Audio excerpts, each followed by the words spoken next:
Welcome to MajorLeagueSoccer.com's coverage of the 2018 Adidas MLS Player Combine, leading into the 2018 MLS SuperDraft on Friday, happening in Philadelphia, but we are in sunny Orlando City Stadium for this one. Team Tango versus Team Predator. Team Tango in blue, Team Predator in red. For this one, David Goss and Bobby Warshaw joining you. We'll have some special guests along the way, guys like Andrew Wiebe and Sam Stejskal. But this one, it's all about these players.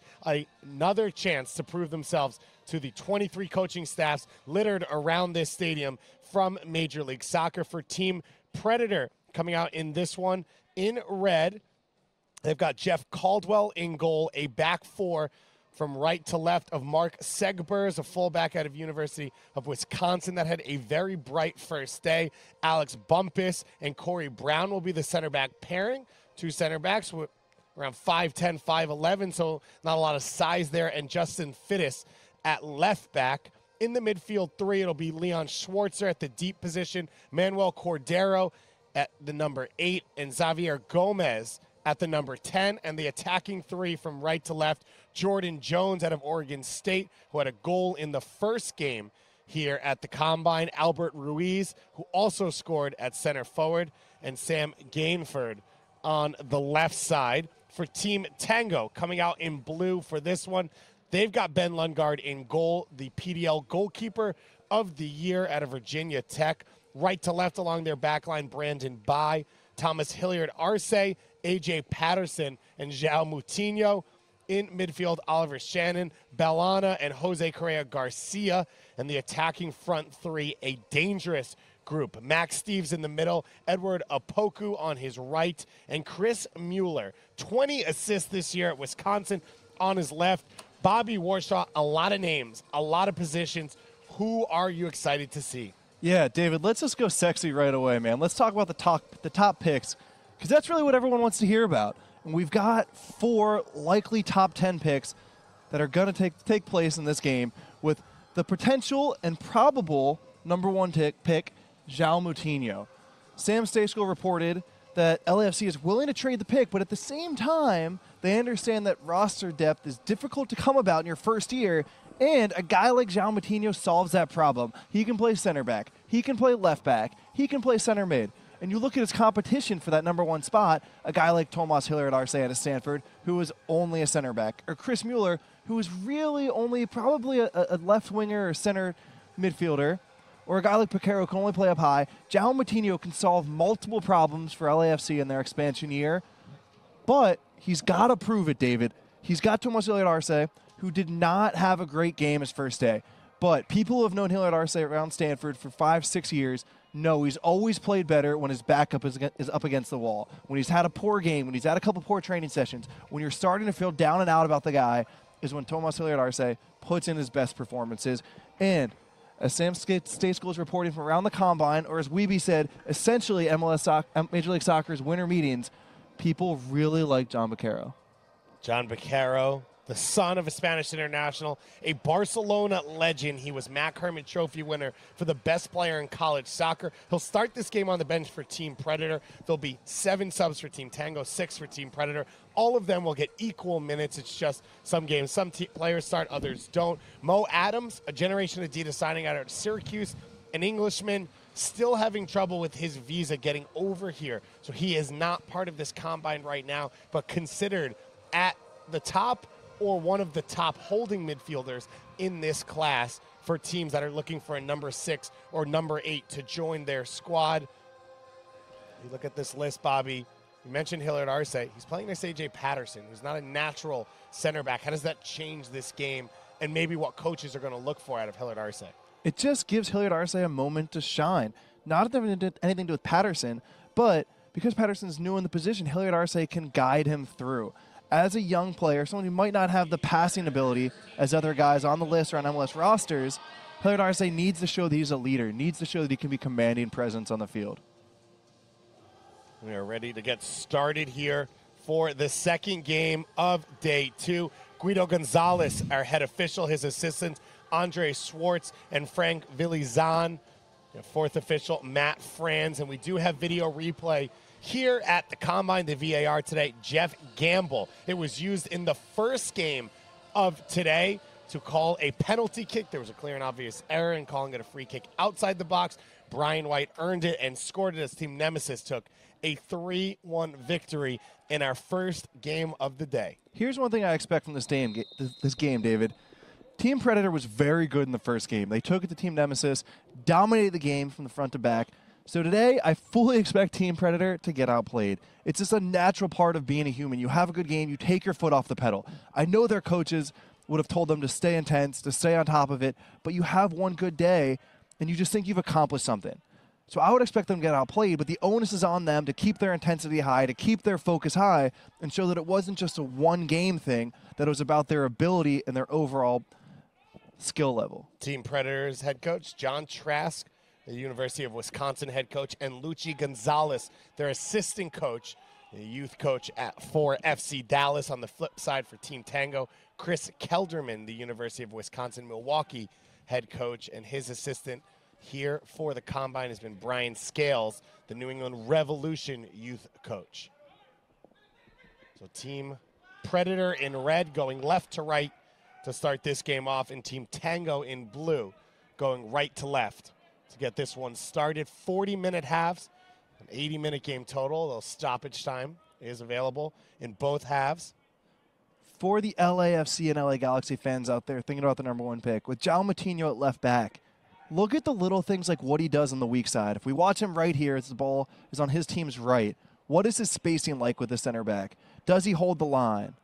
Segber's there, tries the one-touch pass infield towards Jones. Is Moutinho communicating with the center backs to keep the line straight?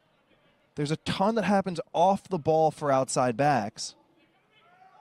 And it'll be those little things that coaches will keep an eye on when they think about drafting him as a potential left back. Moutinho tries to play that ball down the line for Mueller. Should be an interesting pairing there. Max Steves gets by two defenders.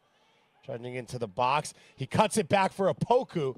His first touch was a little bit long, and it's cleared away from the team in red. Thank you all for joining us for this one. As we just kicked off here on MLSsoccer.com, David Goss and Bobby Warshaw joining you for the second game of Day 2 of the 2018 Adidas Player Combine. The draft will go down on Friday at 11 a.m. on MLSsoccer.com. Andrew Wiebe, Matt Doyle, Kalen Carr, and Bobby Warshaw himself in studio. Susanna Collins will be on site for that one as these players learn their fate. Where will they be headed? For a lot of MLS teams with USL squads, this could be the cores of those teams. A number of players who will go straight into depth charts, and all of them a chance at preseason to try and become a part of the 2018 MLS season. A player with a fantastic opportunity today is Leon Schwartzer at center mid for Team Predator. In college, he was an all-arounder. He would have the freedom to go box to box, to find the ball, to play through balls, but it's unclear if that'll translate to an MLS team. So today, he sits deep, he sits as the 6, he'll have a more disciplined, a more refined role, and have a chance to show MLS coaches that he has versatility to his game. Manuel Cordero earns the free kick there. Oliver Shannon with a vicious tackle there. Not vicious, but showing his physicality. Back in my day, that wouldn't even have been a foul. Bobby Warshaw just coming out of the coal mine to join us for this broadcast. Flying out a goal there, making that headed play. Dangerous play there was Jeff Caldwell.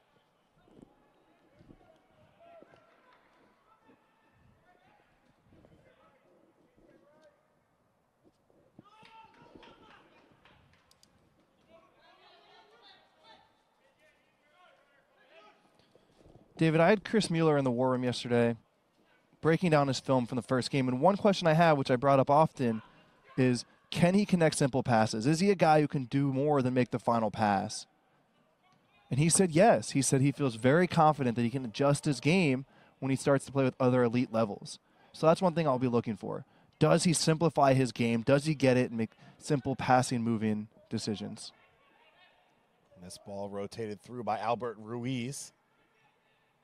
Ruiz playing deeper so far in this game, trying to pick up the ball. Manuel Cordero filling in upfield. And David, one thing I hope it doesn't sound like is that I'm trying to take away the creative freedom of these young players. It's not that at all. But the fact of the matter is, as you go up in levels, Jones looking like he'd try and turn on that shot, but pulls back possession for Segbers. As you go up in levels, each giveaway matters more and more, and players just have to protect the ball more. You've got to simplify your decisions. It turns into more of a team game opposed to one player trying to make the decisive action. If there is that one player, as we said over and over, as of right now, it's probably not going to be the 22-year-old rookie. It's going to be a Mauro Diaz. It's going to be a Nico Ladero. So I don't at all want to take away the creative freedom and the skill set of these players, but can they learn to use in a different way as the demands of the profession start to change? Schwartzer cycling the ball around a little. Now Cordero switches the field. Samuel Gainford, University of Akron, drops it back to Schwartzer. Jumps on the ball now for Gomez. Out of Nebraska Omaha College. Cordero's got some space. Goes wide for Jones. And Jones just crosses blocked and out for the first corner kick of the day. It's interesting to watch Cordero and see the variants and potential 10s you can draft this year. There's some 10s like Mueller, like a Chow, but Cordero is more the hard-working, industrious 10 who's more likely to lead the press than to make that final pass in towards goal. So it'll be a corner kick coming here from Gomez. Gomez with the short service. Moutinho pushes it out of the box. Possession held by the team in red. Gainford coming back in field to the feet of Schwartzer. Schwartzer had a delicious assist in the first game. Ruiz's one-touch pass out wide. Segbers has swapped wings here. That pass is a little bit too hard for Gomez to control. But in the end, he at least earns a free kick for his team. Bologna gave away the foul, but ultimately coaches will be okay watching that moment because the question about him is, does he have the aggression to play in the middle of the park in MLS? Can he make the tackles? Can he get up on players? We know he's good on the ball. We know he's brave in possession, but is he aggressive enough? So he gave away the foul, which obviously wasn't a good decision. Just the fact that he showed the aggression is a plus. Gomez clips this one in. It's headed away. Smart header by Cordero wide. Cordero now trapped by two players, including his former college teammate Moutinho. Akron with 5 players here. Bobby, you mentioned different types of number 10. Cordero early on here, a couple openings. He hasn't been aggressive to shoot, though. In that 18, it's looked like he's maybe had channels. It's just not his role. It's not the type of player he is. So again, if you draft him as a 10, expect him to be... And Cordero now cuts back. The back heel. If you expect a guy like Cordero to be your playmaker, you're going to be disappointed. But if you want a 10 who's going to start your defending, who's going to close players down, who's going to make simple passes, help your team get into rhythm, he can make a coach very happy. Bumpus slides that ball up the field to his partner, Corey Brown. And anybody that follows me on Twitter knows how I feel about 10s in this country, David. We have a feeling that you have to have a certain, you have to be a Riquelme kind of 10, and you don't. There's variations depending on team style. Ruiz down to the end line, cuts his cross back. Gomez on the top of the box, trying to find Ruiz once again, and it's cleared by Patterson. Bobby, don't ever tell anyone that they have to be anything except Riquelme. Juan Romano Riquelme is an angel on this planet. I'm about to open up my Twitter and see Doyle blasting me right now. Good. Everyone should be like Riquelme, and everyone should strive to be Riquelme at all times. That'd be a great team to watch. You know the only thing that would be better than watching that team? Watching playing against them. No defending. God, Bobby's so realistic about life sometimes. Opoku sprays it wide for Brandon By, and his cross just too far for Mueller, and it goes out. It's a good cross from Brandon By. As he transitions to outside back, he'll execute those a little better, but to have the knowledge at times to just play it behind the defense as they're running back on their goal puts the defenders in such a tough spot. Brandon By, one of the better offensive players in his conference throughout his college career. 12 goals and 7 assists this year as he was a Mac Hermann semifinalist. 8 goals, 5 assists in his junior year, but has now started both of the Combine games so far at right back, giving you an idea of what MLS coaches would like to see from him at the next level. Patterson, a Florida native, playing in his home state here. Nice touch by Mueller.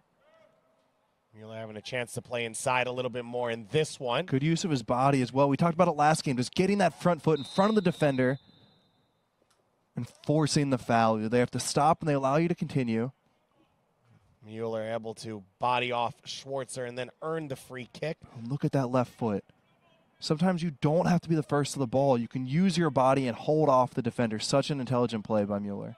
And Mueller, a fantastic player skill-wise, but also put up some great numbers in the physical testing.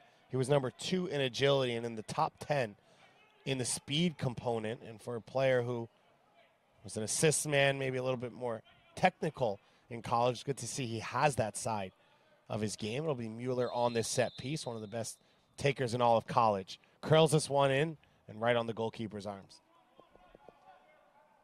He put that in the right spot, though. You could see his body posture after, puts his arms out, wondering where his teammates are. You could see Hilliard Arce making the run there, but just got blocked off well by his defender. You dropped that one in just to get a little bit of a touch to try and take it by the goalkeeper. Exactly. You whip it hard at the far post. Not the set piece I would drop if I were a coach, but it's what 99% of teams do. I don't understand. I wish more teams around the world would have an actual play there where all 10 guys knew what they were supposed to be. Which team in MLS or around the world do you think has the best set piece plays? Around the world, it's Midtjylland in Denmark.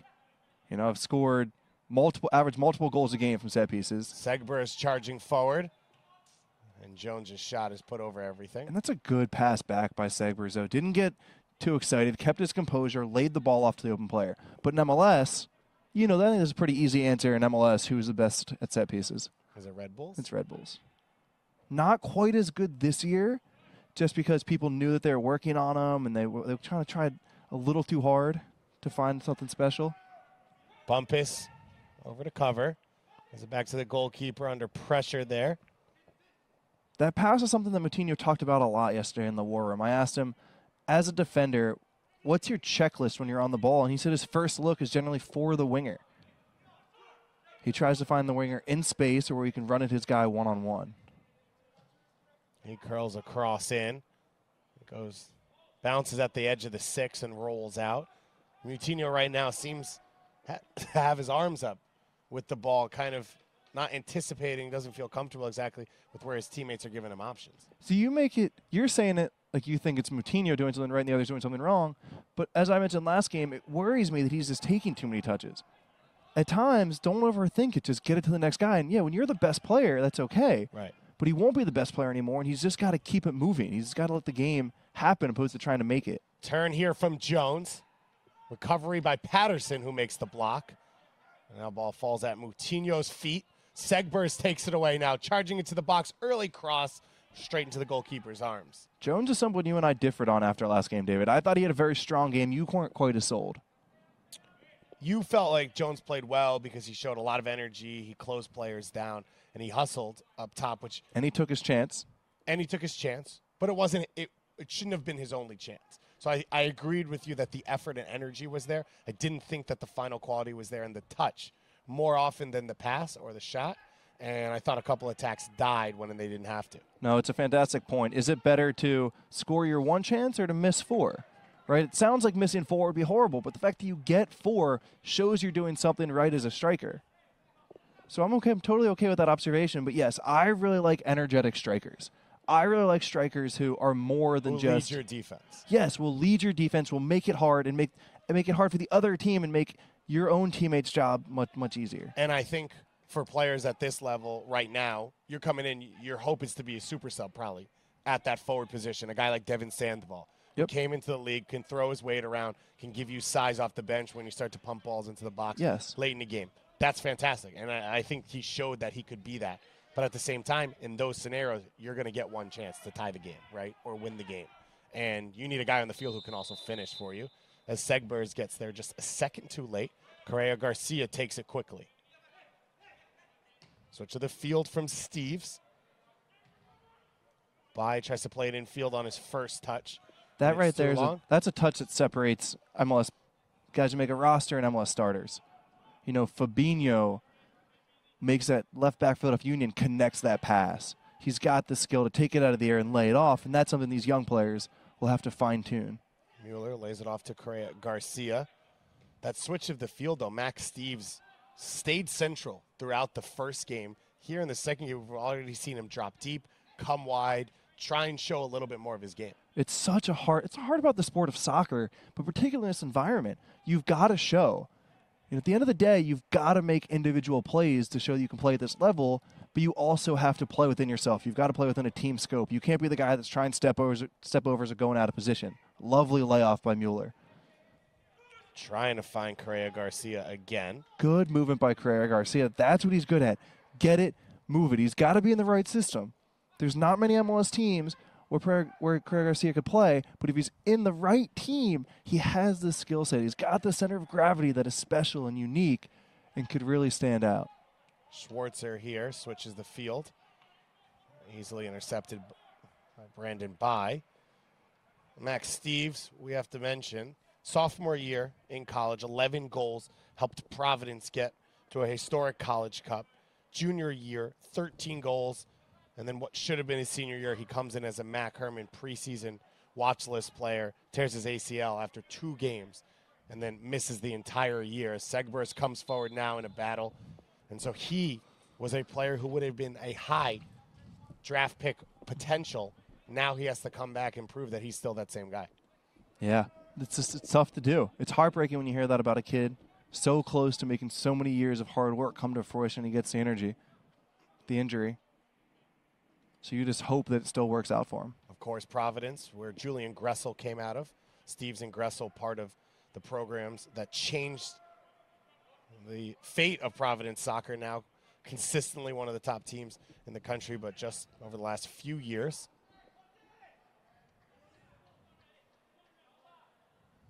Handled easily there by Jeff Caldwell. Alex Bumpus started out his career at fullback, has slid in to become a center back at University of Kentucky. On the flip side, Corey Brown started his career as a center back at Xavier and has played a little bit of left back as well in New Zealand Youth International. Brown, someone you liked a lot from that first day. Made your stock up? Well, I just thought he showed with his physique that he could play that position, and he showed he could play left back. And you mentioned LAFC talking about versatility, but every player here, if they can be on your depth chart, maybe they play on your USL team, but they're on your full depth chart at 2 positions, then they become more worthwhile. And Corey Brown showed that he's strong enough and he reads the game well enough that he can play at center back. Patterson here getting his chance to show off at center back. Bobby, just under 20 minutes played here the first half. These 40-minute halves. Who has shown for you? What have you seen so far in this one? Mueller's had glimpses. Garcia had that one combination where even though it didn't come off, it just shows what he's capable of. Hilliard Arce has had a couple nice tackles and entry passes that broke the lines and got his team going again. I look on Team Predator right now. Mark Segbers just has something special about his game. He seems to just close a little bit quicker than people expect. He's got good touch, and you mentioned the poise he had on that layoff. He doesn't seem to panic when he gets around the 18. Yeah, the question about Segbers transitioning from an attacking role is, does he have A, the positional knowledge of outside back, which I've already said can get tricky, and B, the 1v1 defending ability. If someone's running at him, he has the athleticism, which is half the battle. But now can he learn the technique? And it's not something enough youth coaches in America teach right now, is the pure technique to defending 1v1. But he certainly has the raw skill, the raw knowledge, and the raw athleticism, which is better than a lot of players have. Justin Fittish charging forward, gets that ball from Schwartzer. We talked to a couple coaches after the first day, and they felt Fittish needed to show more. Fittish was one of the top fullback prospects coming into this one. Tristan Blackman on the bench right now for Team Tango as well, and we'll see him later on in this game, the other top prospect coming in to this combine. And both of them struggled a little bit in that first game. And one thing to note about that comment about Fittis, for you Dub fans out there, it's that it's actually a good thing when coaches say he needs to show more because he's on their radars because they have expectation. There's a lot of guys right now who coaches aren't even watching and don't expect anything of because they're not on their board as is. So to hear that he needs to show more means they, in the first place, expect him to show something. Moutinho trying to come forward, and Correa Garcia's pass is just a little bit errant. The other thing about guys like that is they have the chance to show they can improve and react to bad situations, which is what you talked about a lot in the first day of games. How do you react to mistakes? How do you react to tough moments? And for players who play solid to well in the first game, how do you follow that up in the second game? But for guys who struggled, you can really rise throughout the combine. We said it early on with Team Predator. There's just this natural human reaction. It's the idea of the sophomore slump. The human brain takes off when it gets, if it gets an inch, it takes a mile. So a lot of these young players feel they had a first game, feel they helped their stock, and they just drop their focus 1%. And the margins are so slim. Segbers now gets into the box, and Patterson makes the tackle, but Bobby Chris Mueller there defensively letting Segbers go, and Patterson able to clean it up. And that's the question we had. Can Mueller show a total game? Can he show an all-around performance that's more than his final pass? Ruiz had a goal in the first game. Trying to follow that up. A chance to shoot maybe here. Tackle made and a point to the penalty spot. Brandon Bai comes in and collides with Sam Gainford. And Gainford now will step up to the spot to try and score his first goal of the combine. Nice clearance by Hilliard Arce. Does what he has to do, get it weak side. But Bai, who's still learning in transition to be a defender, jumps in. And it's something we heard from George Campbell, who made a similar transition. Can you keep your emotions in check in difficult spots like that defending? Gainford steps up. He asks for the ball immediately.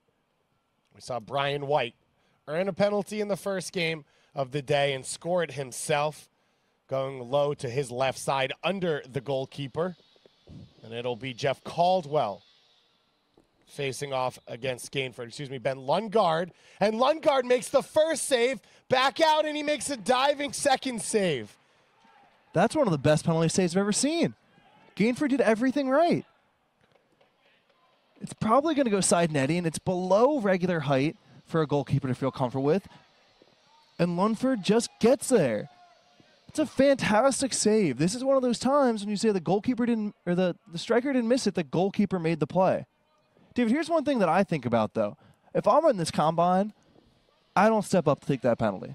Because you only have things to lose? You only have things to lose. Nobody's going to give you a plus for making the penalty. I don't think anybody's going to give you a minus for missing the penalty either. It just makes you feel bad. It dents your confidence. Steve's now in the box. Lays it back for Mueller, trying to set up a teammate here for a shot. Another collision in the box. No call made this time. It was Oliver Shannon going down. Steve's now with the shot and the save made by Caldwell.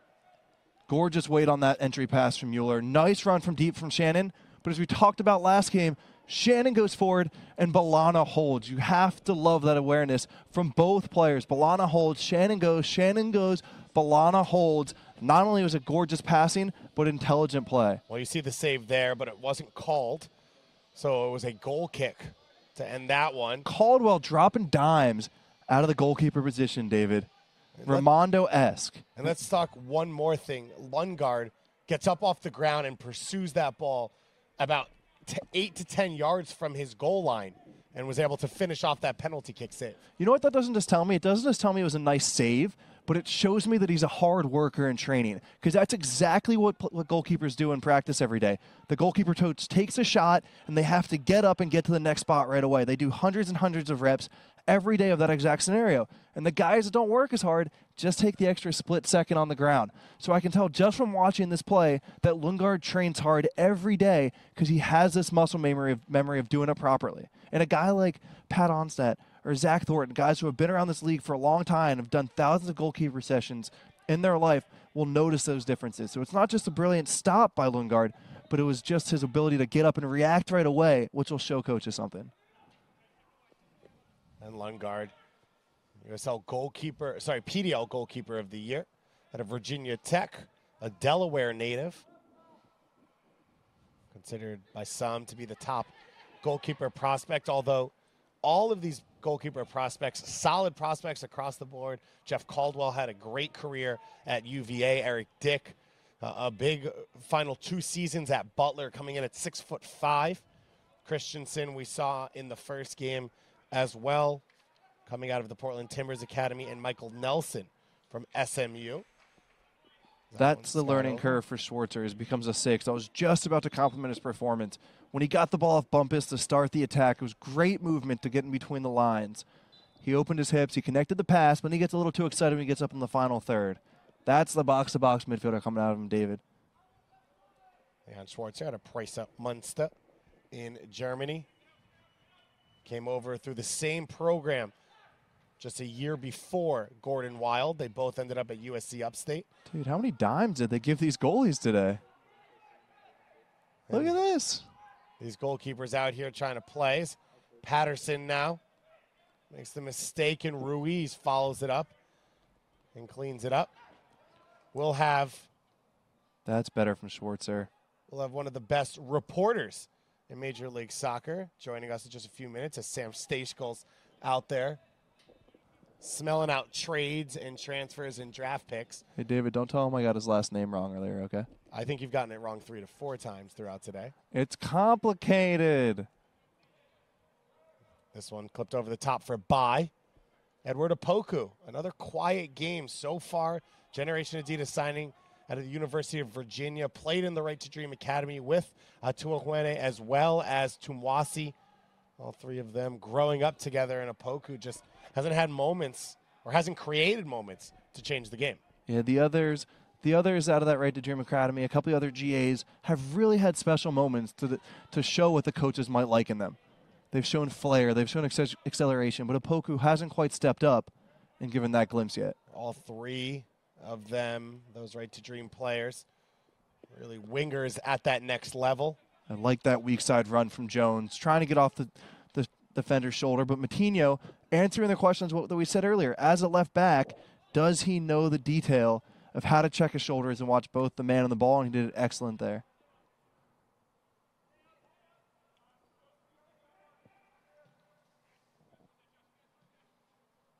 Mistake there, and now Bai's able to run away with it. Slide tackle made in the end by Corey Brown.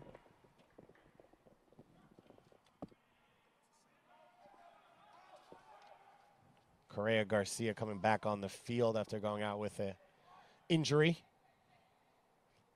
Bumpus here on the ball. Trying to work it up the field. Balana. His pass blocked out there. It'll be a throw-in to the red side. Segber's going up against Mueller, both of them Wisconsin alumni. Segber's with the mistake. Tackle made by Balana. Good reaction, though. A lot of young players would have put their head down and been upset. Segber's transitioned right away and tried to win it back. Mueller now trying to set up Steves. Not the perfect weight on the ball there. You talked to Chris Mueller in your war room, Bobby. What did you make of the way he thinks the game, the way he tries to develop as a player? One of the concerns about a 10 in college, especially one who had as much success as he did, is that he's just too confident in his ability and unwilling to change. That he's stuck in his ways and think it'll work no matter what. I mean, 20 assists in college in one season, that's probably how I would feel. But he showed he's very willing to adapt. He's got a good soccer brain. He understands different ways to play. He's willing to take on new information. And he understood that he'll probably have to adapt his game to contribute at the MLS level. Brown's going to get called for the foul here as Correa Garcia pushed the ball around him. Tried to beat him down the line. It'll be a yellow card here for Corey Brown. It's a New good Zealand foul, though. U20. Good foul, though. Not many center backs in this league can keep up with the strikers and the wingers on pure pace in the open field. And sometimes you just have to know how to take a good foul. And I think the yellow card may have been because of the arm. He may have been able to avoid the card just if he put his body in front. That's cheating by Garcia. It's like having the shorter guy with the small strike zone in baseball. How do you avoid putting the arm there sometimes? I don't know that short athletes will complain about that, though, considering, headers and aerials and stuff like that. Bobby doesn't feel any pain for them. Well, we've got a lot of tall people in this booth right now. Andrew Wiebe, Sam Stejskal as well. And we talked to Andrew in our first game. We're going to talk to Sam now here with just about 10 minutes left to play in the first half of our second game of day 2 of the 2018 MLS Adidas Player Combine. Sam, thanks for joining us. Of course, David. It's my pleasure. It's truly my pleasure. So, Sam, you're out there. You're talking to these teams. You're talking about the draft. You're talking about a ton of other things as well. Let's start with the first pick, LAFC. They've only got about 11 players officially on their roster right now. What are they looking at with that first pick? What are they looking at across the board in terms of, putting together a full team? Well, I talked to John Thornton yesterday, LAFC GM, and he said that there's a bunch of signings that are basically done for them. They're just kind of finalizing things. So expect some announcements, I think, within the next few days. So Steven Badischer's been reported to be They signing will with play them. with a full soccer team. Yeah, I think that's a pretty safe bet. They only have like 2 midfielders on the roster right now, so I would expect a decent amount of those pending moves to be in the midfield. But in terms of the number 1 pick, one thing that they're prizing is versatility. One of the things that's really tough to do as an expansion team is to build depth. It's just kind of, you have so little time and not that many resources to assemble a roster, so it's really hard to get 2 guys per position that you feel really comfortable with. So one of the things they want to do is, because they can't do that, they'll get guys that can play in 2 positions. So I think looking at the draft class here, João Moutinho is a guy who can move around a little bit. He's played center back, he's played left back, he even played a little bit of midfield. He's obviously a little bit of a project, just in terms of, he needs to grow a little bit, but he is really confident and good on the ball. And like I was saying, he can play a couple positions, and LAFC are already pretty good in those positions. So Mueller will take this corner kick. Puts a service in right on the penalty spot. It's knocked down. Correa Garcia now following up the play. Lays it out for Shannon, who's just able to make the tackle to stop the break. Now the team in blue still pushing the attack. Correa Garcia's volley goes off and wide on that left side. Yeah, so LAFC are already pretty set at center back and left back. So, they can maybe get João Moutinho in camp, let him grow, let him develop, and use that versatility maybe a little bit towards the end of the year after he's had a little time to season. So maybe look there, but there are a few other options. Francis Atuhuane, definitely an option. Tomas Hilliard-Arce is a guy that a lot of people like. Really steady choice. He would be kind of a steady choice.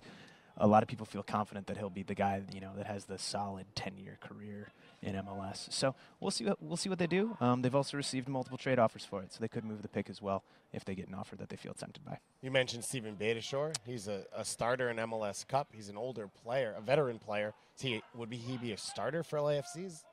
I think so, unless I'm forgetting another right back that they have, which I might be. Omer Gabert? Gabert sounds like he might be playing in the midfield for them. So he can play as winger, he can play as a fullback, and that goes back to kind of the versatility thing I was talking about earlier. But I would see Badischer is probably a starter. I mean, he was a starter on the best team in MLS history last year, right? So he's clearly got something. Ruiz to the far post here, headed away by Brandon Bai. Cordero brings it down. Gainford earned that penalty kick and was stonewalled in the end by Ben Lundgaard. Great save, huh? Great save there by Lundgaard. Sam, one of the players we're going to see probably in the second half here is John Vaquero for Team Predator in red. He started the first game, was College Player of the Year. He has great pedigree. What have you been hearing about him and where he might go in this draft? Yeah, so people really like Picaro. He's really technical on the ball. Just watching him the other day, it looked like the game kind of goes a little bit slower for him than it does for most of the guys out here. And that's what I've been hearing from scouts and GMs and coaches, is that he's savvy, he's smart, he makes good runs. He might not be the most athletic guy here in terms of pace and quickness and all that, but I think teams are comfortable with his level on that front.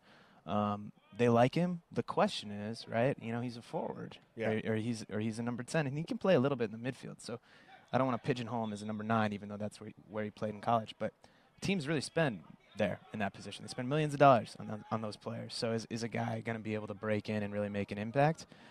We'll see. I do think he'll go pretty high on Friday, though. He's also a Spanish international or Spanish national, so he will require an international spot. Yeah. Which changes that formula as well. He also, if he doesn't have all of the natural speed and power abilities that you expect in Major League Soccer. As Fittis gets forward, and his shot is blocked, and it'll go out for a corner kick. Sam, Vaquero, a player who's already been signed. What do you make of seniors who have been signed? What is the process there in terms of where they're going to go in the draft? What MLS teams have committed to allow Major League Soccer Yeah, to sign so them? usually when a senior gets signed, that basically means that someone or someones in terms of teams have said, hey, I like this guy. If he's there when we're picking, we're going to take him. So, you know, that's obviously a positive for him. He's going in. He doesn't have the stress of trying to earn a contract in preseason. Obviously, still have to try and make a team. But, yeah, I mean, that just means teams are not just interested, but teams want you, you know. So that's a good thing for him and a good thing for his hopes. Was there anything else that you've been hearing? I reported earlier this morning that Portland have offered Columbus a package for Justin Meram. Has everyone offered Columbus a package? No. Not that I know of. Anyway. I would if I worked for any MLS team. Hell, I would too. But yeah, I mean, it doesn't sound like anything's imminent there. But you know, the Timbers are interested. It'd be an interesting move for them. And I think this is kind of a broader discussion of what the increase in TAM means. It means you're going to have big players potentially not being full-time starters, right? Because they're on the brink, I think, of signing Andy Polo and making that announcement. He's a winger for the Peru national team. They obviously have Sebastian Blanco on the other side, Diego Valeri in the middle, Fernando Adi up top. So it's like, okay, well, where does Justin Meram fit in that picture, right? And so one of the things is like, okay, well, you have those three guys in their attacking midfield in the 4-2-3-1, and you want four, right? Because if somebody gets hurt, and then even if everyone stays healthy, you have competition for spots. So I think that'll be one of the interesting implications of the new TAM, is to just kind of have increased depth. That being said, it seems like a little bit of a luxury move for the Timbers, who do have needs elsewhere on the field too. But last year the Timbers came out so hot out of the gates, and I think we both talked about their front six being some of the best in MLS and in MLS history, and then it fell apart. Yeah, they had the injuries, you know, so that hurt them. This could be a reaction to seeing what happened last year and saying, let's cover ourselves then and bring in a Justin Meram who can step in at almost any of those positions. Yeah. That's funny you say that, because I would be looking at a 9 first, right, or a 6 for Diego Chara, who does sound like he's going to be healthy to start the year, actually. So that's a positive for the Timbers. Yeah, that's huge news for them. But yeah, so that goes back to what I said, you know, other needs. So Opoku with the shot. It goes through the hands of the goalkeeper, and he'll score it out for a corner kick. Edward Opoku, the Generation Adidas signing out of UVA. Excuse me, it'll be a goal kick after this one. Yeah, so, you know, if I'm the Timbers, I'm probably looking at those other spots first and seeing what I can get and seeing how much I have to spend. And then if there's stuff left over and I can go get a guy like Meram or somebody else, then you go do that. But I would kind of prioritize that way. And so we'll see how it shakes out, though. LA Galaxy picking number 2. We've heard rumors about Ola Kamara with them. We've also heard rumors, and Bobby was putting together the pieces that yourself and Matt Doyle did earlier, that Philadelphia Union maybe want to trade up and get into those top 3 spots. Do you see a connection there between those two? Yeah, so there's a lot of rumors that fly around like that during this process. I've heard today that there are no truth to the rumors that the Union want to move up. I've heard that they're comfortable kind of where they're at. They actually don't even have a pick in the first 2 rounds. But I've heard that they're not trying to move up. You know, we'll see. That could be posturing. These things are kind of complicated. Everybody's playing the game, right? So if the Union don't move up and the Galaxy do want Kamara for sure, and that would be a great get for them, then, you know, maybe it's a situation where Columbus move up, you know, and maybe that's part of the package. But who knows? You know, a lot can change between now and Friday. And the way things work at the Combine and at the draft is the closer and closer you get to the draft, the more and more these talks heat up. So we're still pretty early in the week, even though we've been down in Orlando for a few days now. But as we get into Wednesday and Thursday and Friday morning, things are going to get really hot, and that's when you're going to start to see a lot more movement. The draft on the 19th, 11 a.m. on MLSsoccer.com. Andrew Wiebe will be hosting that one for you. Correa Garcia pushes this one wide for Opoku, whose shot goes over the crossbar. Sam, preseason just a couple weeks away. One week. One week Crazy, away right? At this point. For fans out there whose teams maybe haven't made all the signings they want, haven't made all the moves, how much movement do you expect from, you know, after draft on, even once these teams are in preseason? A decent amount. You know, I mean, transfers take time. and there's all sorts of different factors that slow different ones down, right? So I would expect a decent amount of movement. I mean, when I'm looking around out there, I think D.C., Philadelphia, Colorado definitely need some attacking pieces for sure. So I would expect those teams to be active, kind of as we get going here, and then even the bigger teams. You know, do Seattle go out and add another DP? Maybe, who knows? But that could be an area, and obviously LAFC, another team that could add another DP. They only have 2 on the books right now. Talked to John Thornton about that yesterday as well, and he said, you know, they're having some discussions with guys who would fall into that category. Maybe it happens before the season, but he also acknowledged, you know, there's an argument to be had that you wait until the summer, until more guys are available, and you strike then. So we'll see what ends up happening there, but by no means is the hot stove done once preseason opens. You know, there's gonna be moves, and I expect there to be some major moves, even after the 22nd when teams report to camp. And a lot of players end up around the world building their contracts out to kind of finish around a World Cup that they hope to be a part of and show off of. Of course, there will be a World Cup here in 2018, so the summer should be a pretty active time across the world as Schwarzer drives that shot in the save. I don't know any teams Lundgaard participating in that World Cup. Are you sure it's happening? I believe that it's not going to be a big deal. Yeah, but it'll just be on the side. I think there's a huge tournament that might happen here between all the teams that matter in the world, is what we've all heard. As Moutinho pushes forward, and we commiserate along with everyone else. The U.S. and Ghana will play again. Oh, God. I don't know if just I can kidding. handle Maybe, that. I don't know. I'm not reporting that. Just to be clear. Sam Stejskal, the man, the myth, the legend, joining us here as these two teams battle back and forth. A 0-0 first half between Team Tango and Team Predator. Will be back in just a few moments with all your second half action here on MLSsoccer.com.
The players are out and ready to go here for the second half of the final game of the second day of the 2018 MLS Adidas Player Combine. David Goss and Bobby Warshaw joining you. A number of substitutions on these two teams, so we'll get them for you in a second as both teams making wholesale changes, allowing everyone to get an opportunity to show off for these 23 coaches to try and be drafted and find out where they will go and continue their soccer careers on Friday at 11 a.m. on MLSsoccer.com. It'll be the 2018 MLS SuperDraft. So Team Tango in blue going left to right. Team Predator in red going right to left.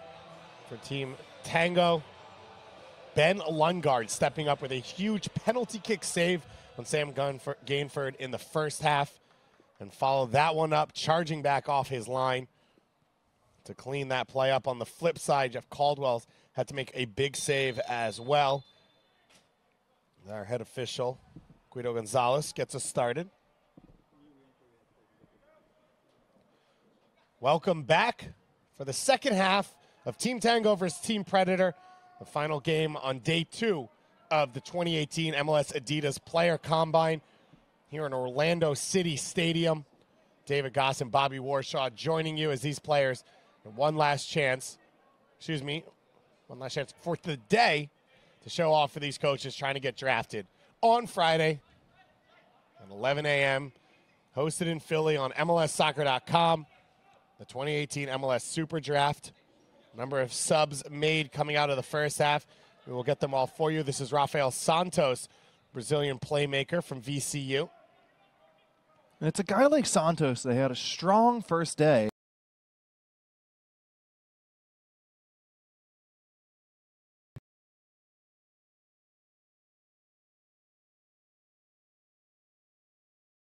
Try and do more than that. He can't try and do long shots. He can't try and make too many through passes. He impressed from that spot, and what a lot of coaches are saying about him is he's a 10 who can play various positions, who can do various things.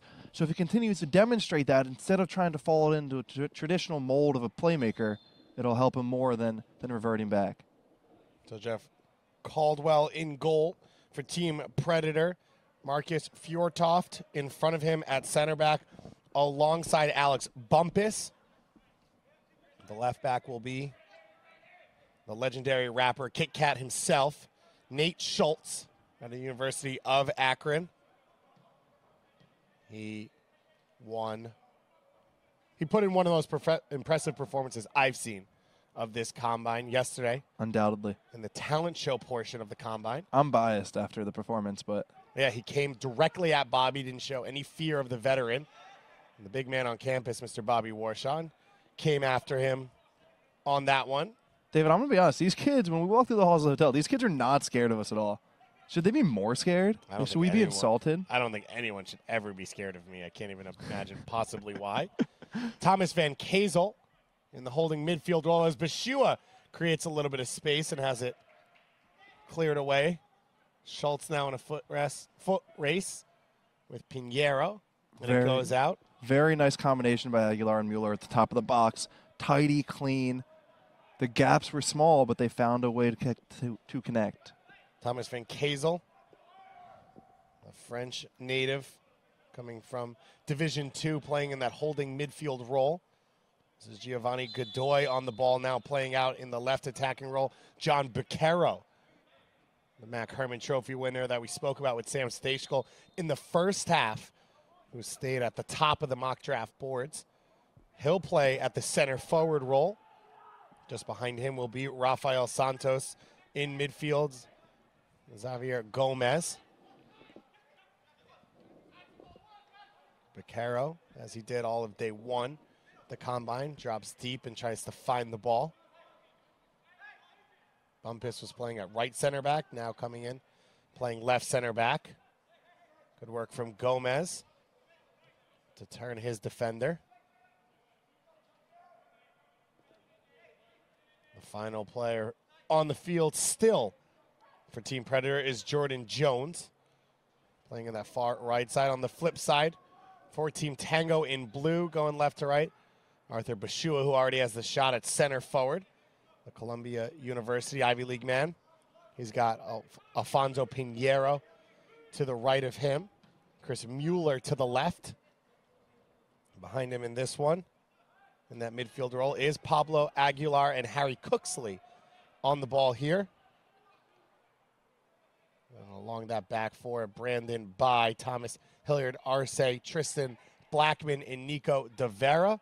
Tristan Blackman, Bobby, was the top-rated fullback coming in to this draft. Struggled with Francis Atuawene's speed in the first day of the Combine. Now playing at left center back here on the second day of the Combine. A lot to prove for this young man.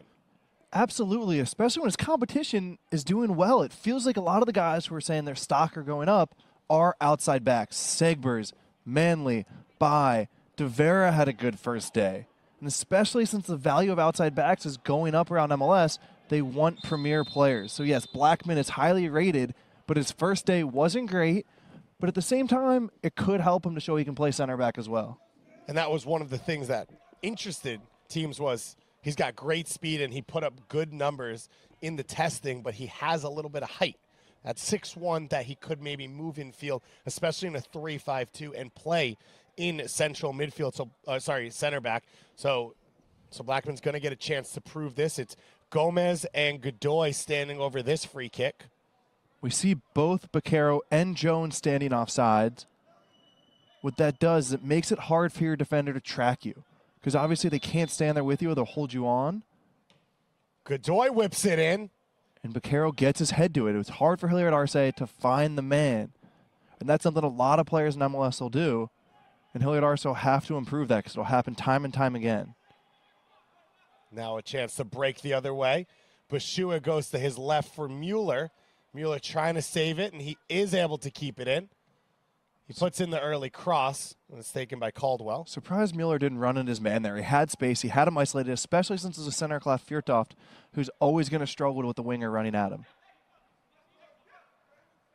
Schultz played in the first game here at the Combine at right back, playing at left back here today. Gomez a few times now has been tidy in possession. He's had players around him, and he's turned and he's maneuvered out of pressure. Gomez, more an advanced attacking midfielder, has played deeper so far today, and as you said, has looked comfortable in that role. David, someone we both liked from the first game was Von Kaziel. Very clean in possession, 1 second balls, and got Team Predator, who was dominant in their first match, into a nice flow. I think we jinxed Gomez there as he gives that one away. De Vera pushing the attack the other way, too far for Bashua. Thomas Von Kaziel, the University of Charleston in the second division, and Kine in France, played for their B team in the 4th tier of the French League. We saw that ball run out on Bashua, and what I had in my notes from the first game is gets into good spots, sees the opportunities to link up with his team, but often let the defender step in front, seeing that he lacked that little burst.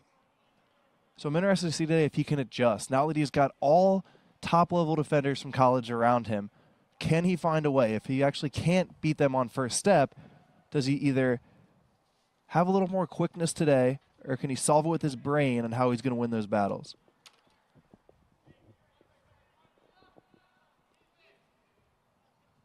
A chance for Gomez to pick his head up. Tries to go wide, hits Godoy by accident. And now coming back the other way. Alan Wynn is someone that will need to have a good day. Good reports, but was quiet on the first day, and he's one of these players who's similar to Gordon Wilde in the first game, David, we talked about. A 1v1 specialist, someone who creates goals. And it's a bad sign if you're quiet. It's a bad sign if we don't say your name. We said earlier, for a guy like Wyatt Omsberg, for a defender, it's okay. You want to be invisible at times. You know, for a guy like Acuna from the first game, it's okay if you're quiet because you're doing the dirty work. But some of these wingers and some of these attackers who are 1v1 specialists and goal creators, they need to be involved. They need to get that moment of magic. Cleared away by Blackman. Headed down aggressively there. Harry Cooksley now in the midfield loses the ball. De Vera steps up to clean up. That's one of those moments with Cooksley where you can really tell if they're ready for the next level. Are they solving the problems before it gets to them? Because it's always going to close faster, and when it does close faster, professional players punish you. That's one of the triggers that these scouts will look for. When you look at a player, and this isn't just scouting, as now an opportunity for Jones to get in the box. Hilliard Arce makes the tackle. Not just scouting these guys, the pro players.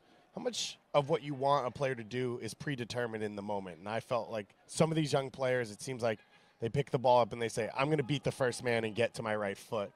And it seems to be that now you're playing against better defenders. That's where a lot of these players have struggled at times. Absolutely. Let me say two things about beating that first man. Because one of them is, A, obviously the players are just better and it's tougher to beat someone on the dribble.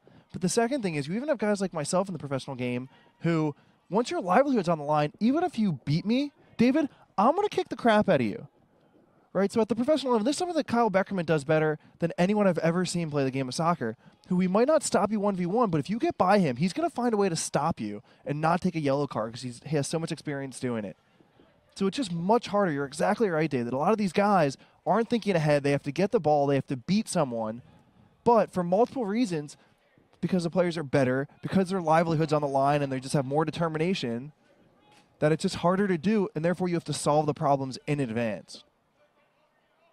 Mason Toy was one of those guys, I thought, consistently his idea was to beat the first man and then decide what he wanted to do, and clearly Andre Morrison, a different type of athlete, although in the end, Toy got the best of him on the last play of the game. Yep. Can I make an observation I just noticed about myself, and I assume it's true about a lot of people watching these games, a lot of the scouts and the commentators, is that, and this is my first combine evaluating these guys, is the confirmation bias I feel about myself. I watched a guy like Jones up top, and I thought to myself, wow, he was good in the first game. And then I watched him in the second game, and I think to myself, I want him to be good. And I continue in my head, I look for the good things to affirm what I originally believed about him. And it makes, I'm sure it's the same for everyone here, for coaches. Because remember, these coaches go to battle for guys, right? The goalkeeper coach sees someone he likes, the assistant coach, the head coach, and they say, I want him. And if they say that after the first day, they want to be good on the second day because it proves that they knew what they were talking about the first day. Right. And I just wonder how much things like that creep in as teams and scouts and fans evaluate these players. Do you feel that? Yeah, absolutely. And especially for coaches where that's your job. You want to prove that you're good at what you do. And when you look at a lot of these guys that coaching staff show up to the combine and they say, here are my question marks. And, you know, they question a player like Wyatt Olmsberg's athleticism at the next level. Can he play in that speed? And then he puts up some of the best numbers in the testing, and he goes out there and he performs on the field. But now they're sometimes stuck in the, well, these are our question marks. And you feel like some of them have been answered, and some of the staffs kind of stick to the script that they came with. Cut back here. Cooksley on the ball. Yeah, Raise it wide to Devera. We want to make the process as subjective as possible to make sure we're finding the best players. I really like seeing that pass from Mueller. We want to find the best players, but in truth, there's a human element to this that biases it at all times. Blackman switches the field to Hilliard Arce. Important moment for Hilliard Arce here. What does he do in possession? He tries to switch the field diagonally, and that one is going to roll out. And one thing coaches say about Hilliard Arce is that even though he's not the best passer, a lot of these passers in college soccer are good, but as we've talked about with center midfielders, with the number 10s, in college you're asked to do more. You're asked to play long balls more often. But as you become a professional, Diego Chara comes and gets the ball. Kellen Acosta comes to get the ball. These defensive midfielders say, no, not your job, my job. You give me the rock, and I make the game. So one thing they talk about Hilliard Arce is even though he's not a great distributor out of the back, not as good as some of these other players, it won't matter as much because at the professional level, his job will be a little more about defending and just giving the ball to a Kellen Acosta to make the play. Santos now charging forward. He's got some space, the right-footed shot, and it's directly into the arms of Ben Lundgaard. Rafael Santos coming to America from from Rio de Janeiro. How could I forget his father? Makes surfboards. And a Rio guy through and through. Loves to skate and loves to surf. Well defended by Fittis there. Fittis now swapping wings, playing on the right side. After being a left back most of his college career, Schultz going in the other direction. Schultz plays it into the feet of Gomez. So can the center midfield get into a rhythm now? Are they just connecting passes to move in the next guy, or are they in triangles? Is it 1, 2, boop, boop, boop, get to the other side? As young players, it's often your job, or you think it's your job, to just move the ball. As you start to learn and develop as a center midfielder, That's a great pass there from Vaquero. you realize that all the passes work in connection. No pass is ever by itself. It's always setting up the next and the next and the next. Picaro coming back to help defensively, and allowing Schultz to easily bring that one down. Vaquero out wide to Schultz, and Bai makes the play. We'll go out for a throw-in.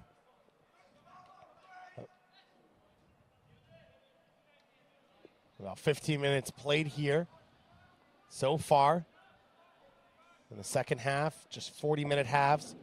So these players not a whole lot of time. Brandon Bai, an attacker in college, has now started and played in his second game at right back. He got turned, gave up the penalty kick earlier on, but with that, outside of that, what have you thought of his performance? It's looked strong. Again, he's one of the guys we identified on day one who had a good performance.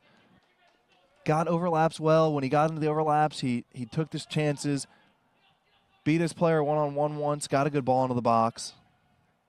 Someone whose stock went up that first day. Jones lays it off to Santos. He's got options to his right and his left. Puts it in the path for Vaquero. Vaquero cuts back now. He takes the shot near post, and it's out. We have two substitutions coming now. Manuel Cordero will come back in, as will Leon Schwartzer. What did you think of Picaro here? Showing that brain, that technicality, that technical ability? Yeah, it was a nice move. And ultimately, it would have been nice if he could have put that on goal or put it back across. But the fact that he got his shot off there is always impressive. So Schwartzer coming back in, and he'll move even deeper on the field to center back this time. Surprised they put Schwartzer at center back instead of Vaquero. Vaquero, who is listed as both a midfielder and a defender, would have been a natural choice. Picaro now pushing forward. The right-footed cross through everything. Back in the middle of the box and blocked by Nathan Schultz. Schultz sticks with the play and makes the block. But at the same time, regarding Schwartzer, it is good that they asked him to play center back, because when they put you out of position like that, it's probably a request from one of the coaches. It happens throughout the combine. The coaches say they want to watch a player somewhere. So if you have no idea why you're there, it's actually probably a good sign. Corner kick taken by Mueller, and it's headed over the top. Hands on the head there from Picaro. Afonso Picaro, big-time center forward out of Sao Paulo. Sings some pretty good country music, as well as we learned yesterday. I'll tell you what, David, I'll be honest, I did not see that come in. Nope. A little chicken fried out of Sao Paulo. Picaro, 7 goals last year, but 13 goals in his junior year, 11 goals his sophomore year at the University of Albany. Played with FC Tucson in PDL, had 9 goals in 2017 as well. Has looked pretty comfortable at that right forward position, but now has a chance to go down the center. Looks like Bashua will shift out wide.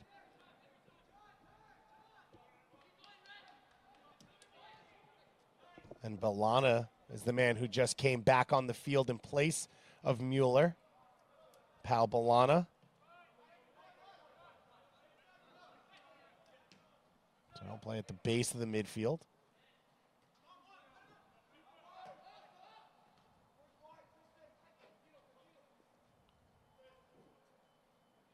One note on whoever drafts Picaro, clearly a nice player, clearly clean on the ball, but rarely runs behind, especially before they get to the final third. So whoever plays with him, you'll need a winger that likes to take that space and expose after Picaro brings the center backs forward. When he is almost a number 10 when he plays that center forward role. And we saw Ima Tumwasi, who played with him at Wake Forest already, Omir Fernandez, a Red Bulls Academy player who plays at Wake Forest with him as well. All players that like to run behind the defense also like to score goals. And so it's almost like Picaro is the creative player at the point of it all who pulls that defense and then allows guys to create.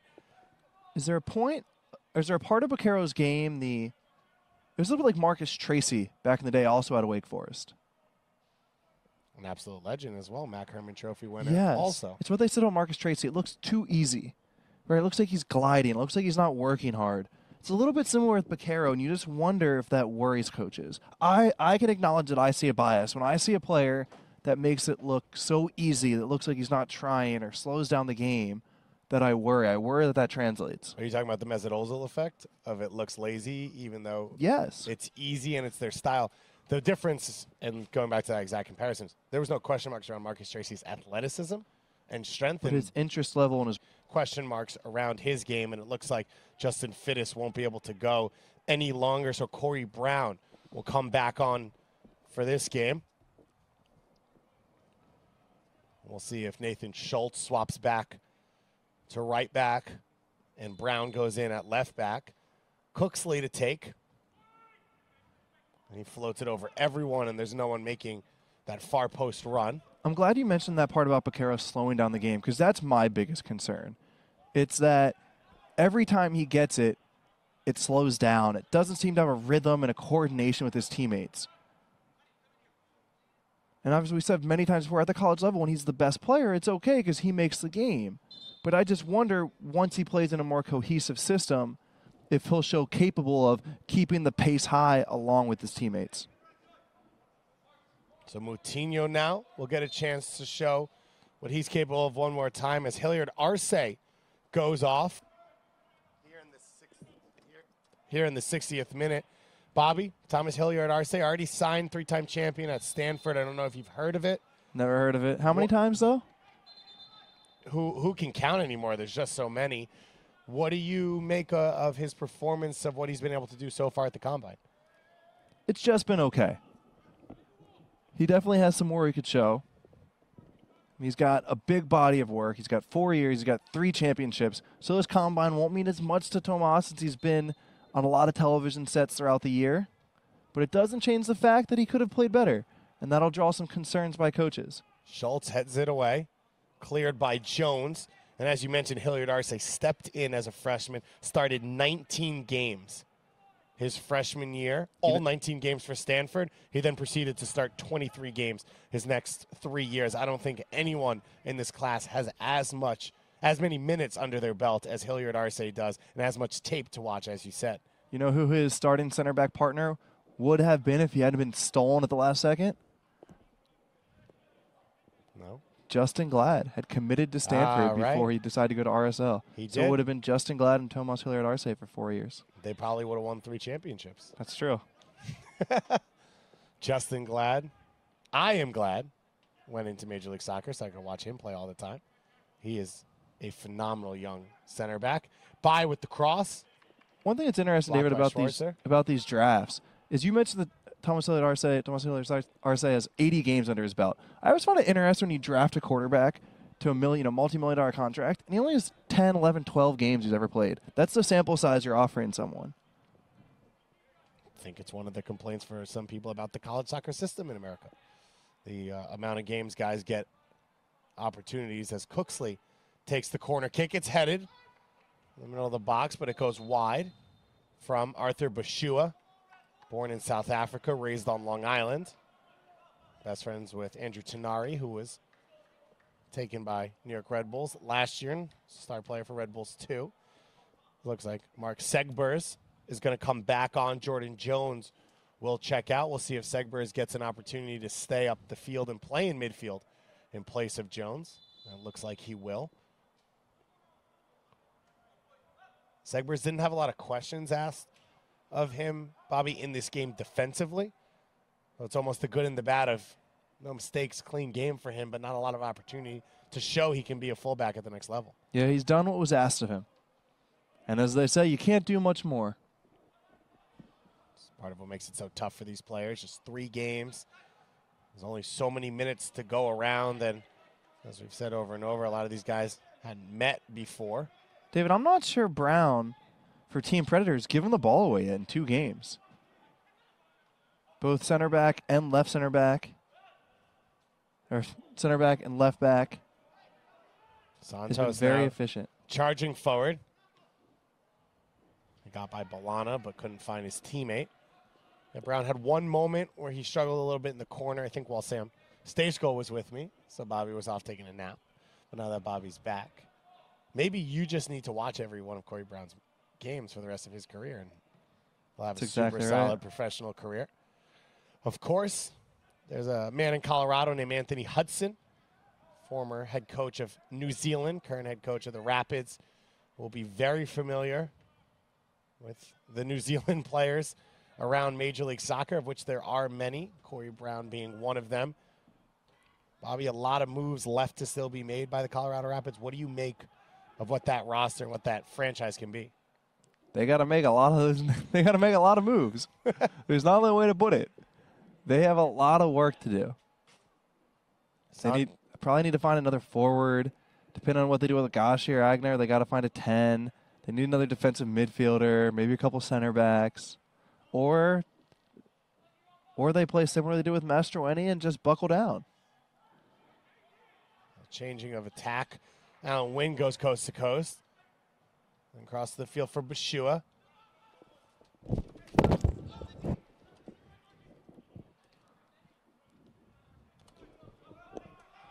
Marlon Hairston is going to be a big piece of what Anthony Hudson does going forward. It looks like potentially at wingback. Do you think that's the best position? Yes. Yes. I'm really excited to see what he does there. Harrison's one of these guys that has been shoehorned trying to into another position, but that's his spot. Hard-working, up and down the line, keep it simple. When he's been asked to play in a striker role, he just doesn't quite have the skill set for that. Basically, he doesn't have the skills for it, which doesn't mean he's not a good enough player to contribute. It just doesn't fit what he's good at. Harrison coming out of Louisville, drafted by Colorado Rapids, Mohamed Chow and Tim Kubel here from Louisville. Chow mentioned Hairston as well as Dominic Badji, who's also from Senegal, like Chow. What's the ceiling on Badji? Being mentors. I was actually going to ask you the same. And, you notice how I beat you to it? Yeah. Very intentional. Not a top goal scorer in Major League Soccer, and that doesn't mean he can't be a starter. That doesn't mean he can't be a big piece of what you do. But he's not skilled enough or clean enough as a finisher to give you 15 goals a year. And some people have said that about Dom Dwyer, and I think Dom Dwyer is head and shoulders above him, though, in some of those categories. But Badji reads the game so well, and he gets himself in great places. Soccer IQ is high, and he knows how to be effective with the players around him. Bobby, what do you say? I'm about to say what I'm probably not allowed to say, is that the truth is I just don't watch a lot of Colorado Rapids the last year and a half. You know, I watch a lot of soccer, but they haven't given me a ton of reason to turn on the television set to watch them. So I have no problem holding that accountable and saying there's a lot of these MLS teams I really like to watch, and I go out of my way to see them play, and the Rapids aren't one of them. Arthur Bashua there. Goal scorer from Colombia, helped them win their first Ivy League title in quite a long time. As Santos now earns a free kick for his side, and Bobby Warshaw has dropped the gauntlet on MLS teams across the board. Make yourself so good that Bobby Warshaw wants to watch you week in and week out. Well, I'm stealing a line from Andrew Wiebe, but MLS teams are raising the bar on each other. How is that a line from Andrew Wiebe? That's just the English language. He said it. I'm trying to give him credit here. Yeah, but Wiebe pointed out, for a long time, you could rest in your laurels and hope to get lucky in a season or hope that pieces fall together. But the bar's been raised. Picaro charging forward. Tries to play it down the line for Schultz. Hits off him. Now going back the other way. Very nicely done, Van Kezel. Van Kezel once again showing well. Then he beats the first defender. Another good day for the defensive midfielder from France. Santos now takes the shot. Love when goalies hold the ball these days, David. Not enough goalies hold the ball. Ben Lundgaard has had quite a day. Made the penalty kick save earlier. Has had a couple tough strikes come straight on him from Santos. A few other players on Team Predator, and he's been clean about it. Another dime from a goalie. That's 4 or 5 passes Lundgaard and Caldwell have dropped just the right spot. And when you talk to goalkeeper coaches, when you talk to coaches in general now about goalkeepers, it's almost the first thing out of their mouth is about how they play with their feet rather than the saves they make. Yep. Little piece of soccer trivia, just because I like these, as our listeners have probably figured out.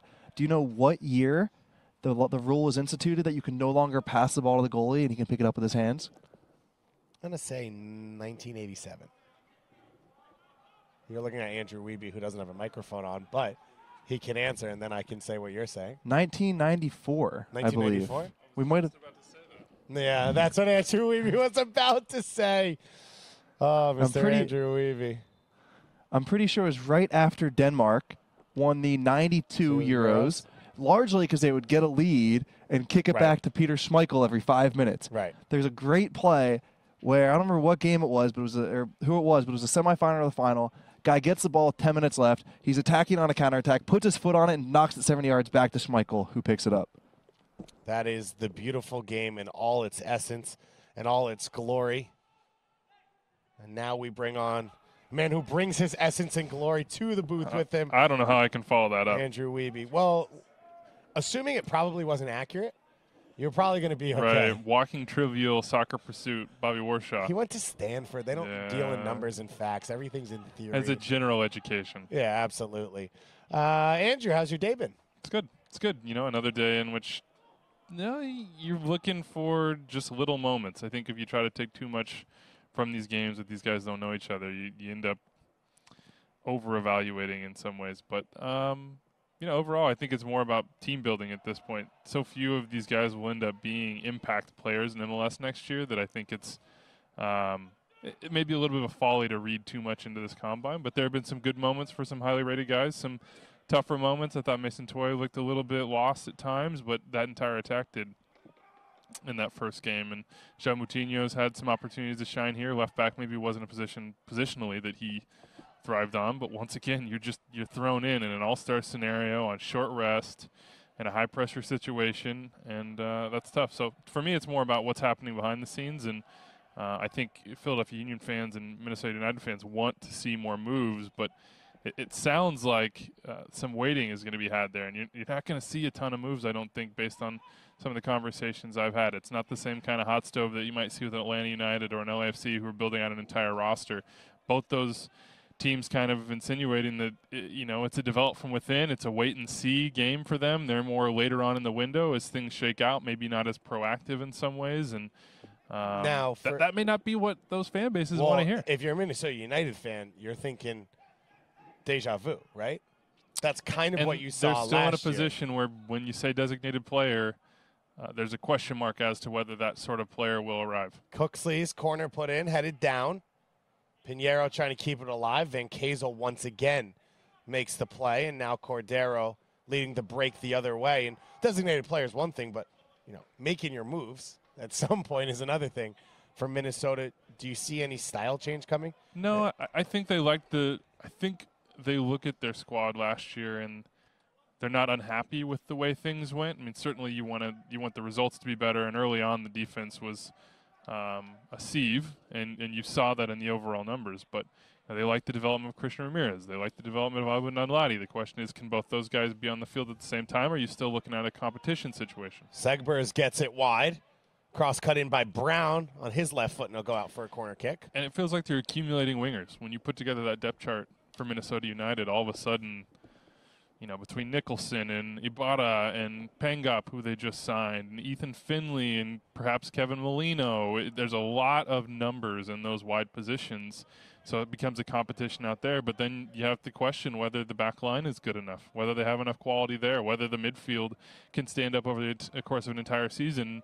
You know, the bar has been raised, continues to be raised. Corner played in by Rafael Santos and headed in. It looks like Marcus Fjortoft with the final touch. The Norwegian center back out of Duke gets the header. We've like got that, our first that came goal off of the game. Two players there. Yeah. We'll see the replay here. It looks like Vaquero, maybe with the first touch out, Nope. goes over him. Nope, just a single touch. Two good runs in there, and the ball dropping in right where you want it to. Rises up. Looks like may have been an own goal. We don't have a great angle on that, but it doesn't matter. You'll take it at the end of this game as the day winds down and a 0-0. Center back coming up and getting his goods. Marcus Fjortoft, former player in the academy for Bærum, which, of course, was the team that Bobby Warshaw played for. Andrew, we're in Orlando City Stadium right now. The biggest story of the day, probably, Orlando City making a young designated player acquisition, starting to fill in the attacking roles now in the absence of Kaká. What do you see from this signing and from Orlando City so far? Josue Colman was actually in this stadium earlier today as well, doing the tour, checking out the facilities, hanging out with Jason Kreis and the crew. We talked to Jason Kreis about this signing yesterday, and you can listen to part of that conversation on MLSsoccer.com. As we'll have a video replay there of that goal. We were wondering if it was an own goal. That wouldn't be reason to review, so maybe they think it came off his arm. Yeah, the redirect now. there. It looked like there were multiple touches on the first viewing. We'll see it here. The arm outstretched. Yeah, it may have hit off that right arm. Came off the right arm. And he didn't celebrate it. And so you wondered if maybe he had a feeling that there was something a little bit off there. No, Josue Colman making the rounds today, a 19-year-old from Paraguay, from Cerro Porteño, which, of course, MLS fans will know from Tata Martino's earlier days. And Miguel Almiron. Yeah, they like him. They think he is a player that's versatile, that can play the 10. Ultimately, I think that's long-term what they'd like him to play, and he's got a little bit more of a direct nature and paciness to him than kind of your traditional sit-in, make the final ball 10. But I think wide is where he will start, and certainly when you pay what they did for Sacha Kljestan in the trade market and you re-sign him at the numbers that it's rumored that they have in the 7 figures, he will play the 10, and it sounds like that's where Jason Kreis sees him. He's not promising that will be the case, but I can't imagine that sort of investment going elsewhere. And you let him develop. This is a guy that Orlando said they've been going after for a while, and they wanted to train under Kaká. So it looks like, upon further review, the call will remain the same. So the goal goes down. There was not a clear and obvious error spotted by our head official. After the VAR told him to look at it, a diving save made there by Caldwell. And so it's a 1-0 lead now for the Predators. And you bring in Josue Colman. You've brought in Sacha Kljestan already, Dom Dwyer. That move made there. Do they have that attack set up? Yoshi Otun's a part of it as well. I mean, we know defensively there's question marks, but is the front 6 or 7 finished for Orlando City? I don't know if it's finished. I do know that they need to get some depth in the back, and they need to get a difference maker at center back to go along with Jonathan Spector. If you look at last year, Tommy Redding played in there, and of course the Red Bulls valued him as a young prospect. So did Jason Kreis. He said, trades in this league anymore, you don't feel great afterwards. You may like Sacha Kljestan, but you feel like you had to give up an awful lot, and to lose Tommy Redding is a blow for them. So linked with some top-level center backs in Serbia internationals. Currently a guy playing for Partizan Belgrade, but we'll see what happens. They need to make a move in that area of the field. They've got to improve defensively. That was really the issue last year. Thanks so much, Andrew. We will bring back Bobby Warshaw to close out this one. Team Predator take a 1-0 lead late on against Team Tango, Orlando City. We are talking about, of course, here in this beautiful facility, one of the nicest soccer-specific stadiums I've ever been in, and the wall off to our left right now, and they're ready to jump this year and make this a purple fortress like they did early last year. And they're hoping Jason Kreis is putting together the squad to do it. John Vaquero now pushing forward. Off to his right to Godoy. One-on-one with Blackman. Godoy finds Cordero, back to Godoy. Cross made, it goes through everyone, and it'll roll out there for a throw-in. Fantastic defending by Bai. A lot of the claim we've given outside back so far has been for their attacking play, but for Bai to track that run and then to not score the own goal. A lot of times the own goal happens and we says, oh man, just a tough spot. But when it doesn't happen, we often miss it. So fantastic positioning, did well to track the run, and then great not to score the own goal. Can I go ahead and make a quick, which y'all might call a take. I'm beginning to wonder, did the Red Bulls trade for Sacha Kljestan, or does it feel a little bit, You mean or Orlando did City? Orlando City trade for Sacha Kljestan, or did the Red Bulls trade for Redding and Rivas? That's the way Red Bulls have made the conversation sound at times. I mean, can you believe that the Red Bulls had to give someone money to take Sacha Kljestan? Moutinho plays it wide now for Deveris. Still a body down behind the play. Deveris crossed just a little bit too far for Bashua. And it goes out now for a goal kick, and our referee will hold up play as it looks like. I'll tell you what, if I'm a team in MLS, I make every offer I can to Red Bulls for anyone over the age of 24, which is fine. It's not to say that Red Bull is doing anything wrong. They have a philosophy, and it's awesome. It is glorious to see the patience they are taking and the diligence and the fact that they are following through with their belief in the way a soccer club should be run. But if I'm a club in MLS, I offer for Bradley Wright Phillips, for Luis Robles, anyone over the age of 24, I go after because it appears that the Red Bulls are ready and willing to give them up for a good price. Well, there aren't very many options. You named two. I think Danny Royer and Felipe, if that. And that's it. I mean, that's three. Kind of it. Aurelian Collins still on the roster. But, yeah, as you mentioned, it's going to be a very young team for Red Bulls. We talked to Patrick Vieira yesterday, and he mentioned – we asked him, hey, at the end of your career, do you wish you'd played? And he said, I couldn't have. You couldn't play after the age of 32. You can't come over from Europe, he said, and play in Major League Soccer. It's just too hard. And so that's why he's pushed now to bring in younger players in Ring and Herrera and, of course, Medina this season. And that goes to what the Red Bulls are looking at as well on both sides of the river. There are undoubtedly Major League Soccer fans out there who are singing hallelujah to someone saying this. This is what people have been saying for so long. Well, I think Andre Pirlo may have been one of the most important signings. Yeah, the straw that broke the camel's back. Yeah. Andre Pirlo, otherwise known as the Major League Soccer straw. And, of course, one of the greatest players in world soccer history. And a true artist as we head into stoppage time. A lot to see today, Bobby. A lot of guys who had question marks, who got to play maybe in a more comfortable role, play with different teammates. Who really stood out for you? And for me, I got to say Van Kezel's been phenomenal today. Van Kezel's been phenomenal. Plus, he had a very good day the last 2 days. I really like Cordero.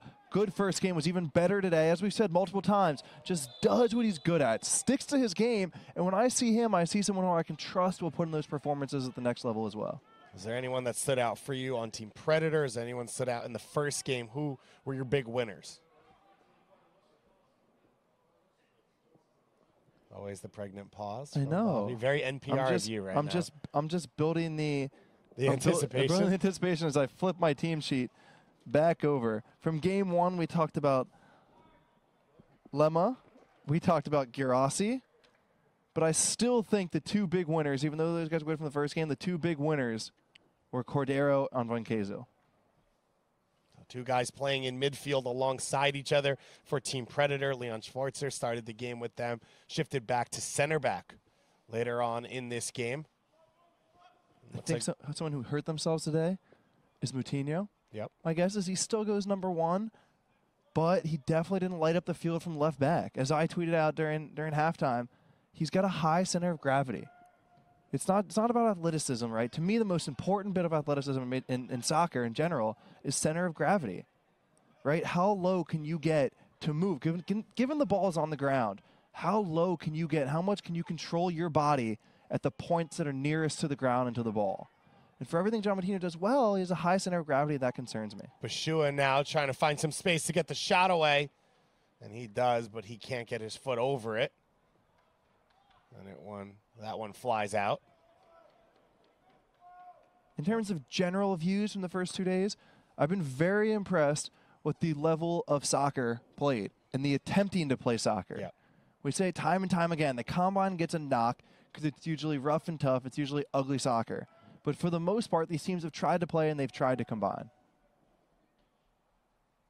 Bashua there dropping in to win that header.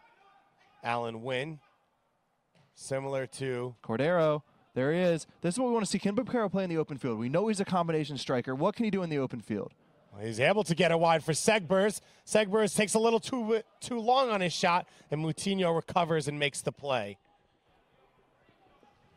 Like I was telling you, Moutinho, great 1v1 defender.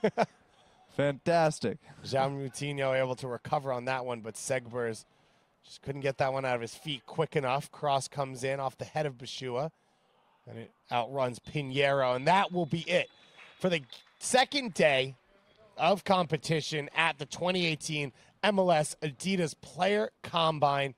Fonzo Pinheiro had a goal on the first day, but Marcus Fjortoft had the goal on the second day, and that will be all for this one. Team Predator gets the 1-0 win. Team Tango falls in this one after a first game that we saw Team Nemesis take a 3-1 win over Team X. Bobby, Any final takeaways? My final takeaway is the people that spent 160 minutes with these last 2 days are awesome. Hopefully you've enjoyed the games on the field as much as we have. Some players stepping up, and as always, it's nice to see these young players. More guys rose to the occasion, did well for themselves, than had bad performances and hurt themselves. Head to MLSsoccer.com for all your articles about this combine, about this draft, covering these players, Sam. Stace goes out here covering the moves, covering the stories, writing some pieces. I'm going to come out with my articles. Bobby Warshaw's got his analysis, Matt Doyle's mock draft, and, of course, Extra Time Radio. We'll talk about it all on there as well. We will be back on Wednesday with your third day of competition of the 2018 Adidas Combine, and then Friday, 11 a.m., MLSsoccer.com. Andrew Wiebe back in New York hosting it all as these players learn their fate for the rest of their professional careers. For our head producer, Abner Aceves, myself, David Goss, Bobby Warshaw, and everyone involved, thanks so much for watching.